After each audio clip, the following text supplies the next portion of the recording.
బంజారాహిల్స్ పెద్దమ్మ గుడి. తెలంగాణ రాష్ట్రంలో కాంగ్రెస్ పార్టీ అధికారంలోకి వచ్చిన తర్వాత పూర్తిగా అన్ని ప్రాంతాలలో దేవాలయాల మీద దాడులు విపరీతంగా పెరిగినాయి. ఒక దేవాలయం మీద దాడి మర్చిపోక ముందే ఇంకో దేవాలయం మీద దాడి జరుగుతా ఉన్నది. ఎవరికి అడ్డు రాని ప్రజలందరూ ఆరాధ్య దైవంగా భావించి ప్రతి సంవత్సరం బోనాల పండుగ నిర్వహించుకున్నటువంటి బంజారాహిల్స్ పెద్దమ్మ గుడిని కూల్చాల్సిన అవసరం ఏమొచ్చింది? ప్రభుత్వానికి అధికారులకు భయం లేదు. భయం చూపడతాం మేము కూడా. ప్రభుత్వానికి హిందూ దేవాలయాన్ని కూల్స్తే ఏ విధంగా పరిణామాలు ఉత్పన్నమవుతాయో ఇలా బంజారాహిల్స్ పెద్దమ్మ గుడి కూడట్టారు కదా. ఇలా హిందూ సమాజం అంతా ఒకటైంది. వేలాది మంది యువకులు ఇలా బంజారాహిల్స్ పెద్దమ్మ గుడి కోసం ఉద్యమం చేయడానికి సిద్ధంగా ఉన్నారు. ఇవాళ ప్రభుత్వం సమాధానం చెప్పాలి. ఎవరైతే గుడిని కూర్చారో ఫస్ట్ అధికారులు సస్పెండ్ అయ్యండి ఫస్ట్. అరే ఇదే ఇంకా వేరే మతాలకు సంబంధించి కూర్చోద్దాము మీకుందా?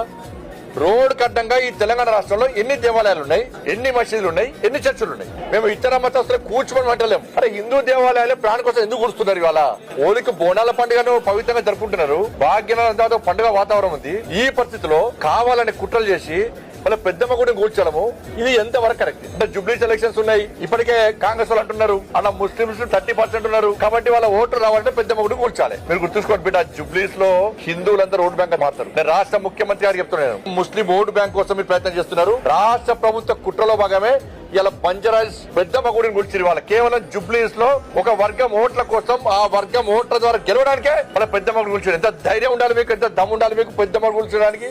మేము చేస్తాం. ఇవాళ 80% హిందువుల ఓటు బ్యాంక్ మారుస్తాం. మేము ఈ పెద్దమ్మ గుడి సాక్షి చెప్తున్నాం. మేము 80% హిందువుల ఓటు బ్యాంక్ మారుతాం.